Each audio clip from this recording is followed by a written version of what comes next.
America और चीन में समझौता हुआ, दोस्ती की कस्में भी खाई गई, लेकिन अब देखने को मिल रहा है कि चाइना भारत से कौन सी मदद चाहता है। आखिरकार चाइना को अब भारत से क्या चाहिए, जानेंगे।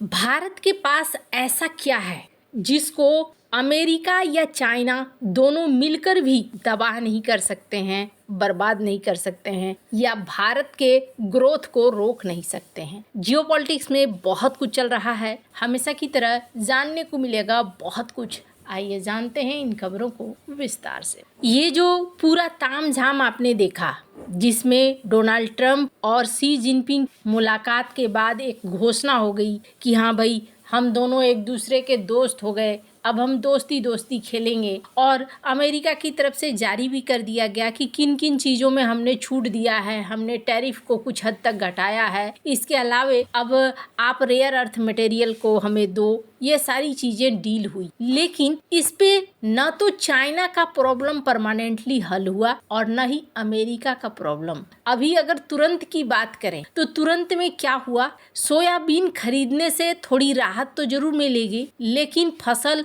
अब सीजन के अंत में आ चुका है, कीमतें गिर चुकी है और अब वो पैसा वापस नहीं आने वाला है जो इस फसल में पहले लगाया गया था। यानी कि यहाँ बहुत ज्यादा बदलाव नहीं आने वाला है। फिलहाल के लिए ट्रंप सरकार यहाँ किसानों को पैसे दे सकती है, लेकिन ये समझौता लॉन्ग टर्म में किस दिशा में जाएगा कुछ भी पता नहीं। फिलहाल इस समझौते से फायदा नहीं हुआ, बस एक मैसेज गया कि हाँ जी चलो अब सोयाबीन खरीदा जाएगा। अब दूसरी तरफ अगर चाइना की बात करें तो चाइना ने रेयर अर्थ मटेरियल काफी दिनों से रोक रखा था। अब इन्होंने कहा कि हाँ ठीक है हम देंगे। अब इनको भी जो इन्होंने इतने दिनों से रोक रखा था तो इन्हें भी हानि हुई है। अब ये जो हानि हो चुकी है, ये हानि इनकी अर्थव्यवस्था में हानि के रूप में ही रहेगी। अब इन्होंने फिर से रिज्यूम करना शुरू किया, फिर से देना शुरू किया। इसका मतलब ये है कि चलो अब शुरुआत हुआ, लेकिन जो हानि हो गई वो तो हो चुकी है। साल 2018 में जब चाइना और अमेरिका का ट्रेड वॉर शुरू हुआ था, तब दुनिया का व्यापार 2% सिकुड़ा था और अमेरिकी किसानों को 28 अरब डॉलर का नुकसान हुआ था। फिर सरकार ने सब्सिडी दी थी। वहीं चाइना का विकास दर 6% गिर गया था। फिर जनवरी में एक समझौता हुआ और समझौता होकर कहा गया कि हाँ जी हम आपसी टैरिफ वगैरह को कम करेंगे। ठीक वैसी ही स्थिति इस वक्त भी देखने को मिल रही है। तो असल में ये डील अब इस साल के अर्थव्यवस्था में इनके लिए कमी ही लेकर आने वाला है, कोई बढ़ोतरी लेकर नहीं आने वाला है। और चाइना की एक समस्या है ना, वो समस्या उसका पीछा ही नहीं छोड़ रही है। चाइना लगातार कोशिश कर रहा है उसे झेलने का और उससे निकलने का, लेकिन हो नहीं रहा है। एक समय था जब चीन की अर्थव्यवस्था का इंजन कहा जाता था प्रॉपर्टी सेक्टर, लेकिन एक लंबे समय से मंदी की मार झेल रहा है। चीन में घरों की बिक्री में भारी गिरावट आई है। पिछले साल की तुलना में अक्टूबर में मकानों की बिक्री और 42% गिर गई है। ये गिरावट तब आई है जब सरकार ने प्रॉपर्टी मार्केट को सहारा देने के लिए कदम भी उठाए हैं। यानी सरकारी मदद भी प्रॉपर्टी मार्केट को सहारा नहीं दे पा रही है और ये फेल हो रहा है। चीन के रियल एस्टेट इंफॉर्मेशन कॉर्पोरेशन के आंकड़ों के मुताबिक अक्टूबर में 100 बड़ी प्रॉपर्टी कंपनियों के नए मकानों की बिक्री मात्र 35 अरब डॉलर की रही,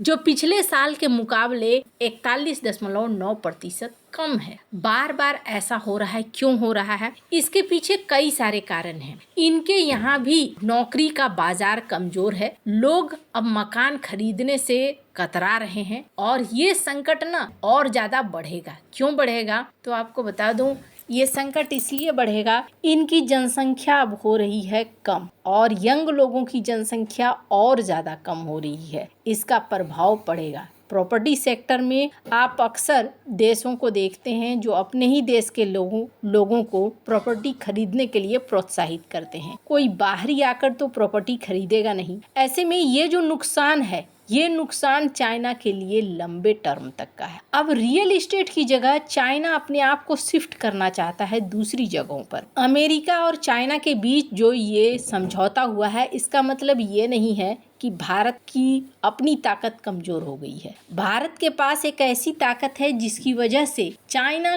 खुद भी अब भारत से मदद मांग रहा है। अमेरिका के साथ एग्रीमेंट होने के बावजूद अगर भारत की बात करें तो भारत की ताकत कहाँ है? सबसे पहली चीज, भारत की इकोनॉमिक ग्रोथ का अगला टर्निंग पॉइंट है भारत के खेत। 2047 तक भारत ने $10 ट्रिलियन की अर्थव्यवस्था बनाने का टारगेट रखा है। इसे हासिल करने के लिए खेती को अपना योगदान दुगना करना है और $450 अरब का योगदान है अभी, और माना जा रहा है इसे दुगना करके $1 ट्रिलियन तक पहुंचाना होगा। भारत की लगभग 46% आबादी खेती बाड़ी से जुड़ी है। हालांकि जीडीपी में इनका योगदान 15% है, पर अब माना जा रहा है कि भारत का कृषि विभाग इस क्षेत्र को और भी तेजी से बढ़ाना चाहता है। एक सेक्टर तो ये है, दूसरा सेक्टर मैन्युफैक्चरिंग में भी भारत तेजी से आगे निकल रहा है। अब ये सारी चीजें भारत को एक स्थिर शक्ति बना रही हैं। अब ये देखते हुए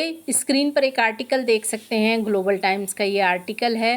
चीन भारत से औद्योगिक सहयोग बढ़ाने की अपील कर रहा है। इसके अलावे ये भी कहा जा रहा है कि चाइना चाहता है कि भारत के साथ कदम से कदम मिलाकर चला जाए। चूंकि भारत इस दिशा में बहुत तेजी से बढ़ रहा है, भारत ने इलेक्ट्रॉनिक कंपोनेंट बनाने के लिए $2.7 अरब के एक प्रोग्राम के तहत $62 करोड़ की 7 नए प्रोजेक्ट को मंजूरी दी है। ये जो प्रोजेक्ट हैं, इन प्रोजेक्ट का मकसद है स्मार्टफोन और मेडिकल डिवाइस के लिए camera module, multi layered printed circuit board और हाई डेंसिटी पीसीबी बनाना। इससे वैसे तो भारत अपनी निर्भरता को कम करना चाह रहा है, ये वो पुर्जे हैं। वैसे तो भारत ये सब कुछ कर रहा है कि अब भारत सिर्फ असेंबल नहीं करेगा, बल्कि भारत पूरा निर्माण यहाँ पर करेगा। वैसे भारत की प्लानिंग लंबी है और ये देखते हुए चाइना का ये कहना है कि हम आपके सहयोगी बने रहना चाहते हैं कई सारे सेक्टर्स में, जैसे कि क्लीन एनर्जी हो और भी नई टेक्नोलॉजी हो। ग्लोबल टाइम्स का कहना है कि चीन के पास सप्लाई का एक पूरा तंत्र है, मैन्युफैक्चरिंग टेक्नोलॉजी है और भारत के पास एक बड़ा उपभोक्ता बाजार है, कुशल श्रमिक आधार है। इसलिए हम दोनों को एक दूसरे के साथ जुड़ना चाहिए। कुल मिलाकर सार क्या है? चाइना का ये कहना है कि भैया अपना बाजार हमें दे दो और उस बाजार में हम सामान बेचेंगे, और चाहो तो तुम्हारे यहाँ कुछ फैक्ट्रियां हम लगाएंगे ताकि तुम्हारे लोग भी वहाँ पर काम कर सके। हमारे पास तो पूरा तंत्र है ही। वैसे आपको क्या लगता है? भारत को ना अब अपना ही फॉर्मूला अपनाना चाहिए। जिस तरीके से भारत अब कलपुर्जों का भी निर्माण अपने देश के अंदर करना चाह रहा है, वो अप्रोच ज्यादा सही है। आपको क्या लगता है? कमेंट कर जरूर बताएं। जल्द मिलते हैं अगले वीडियो में नई खबर के साथ।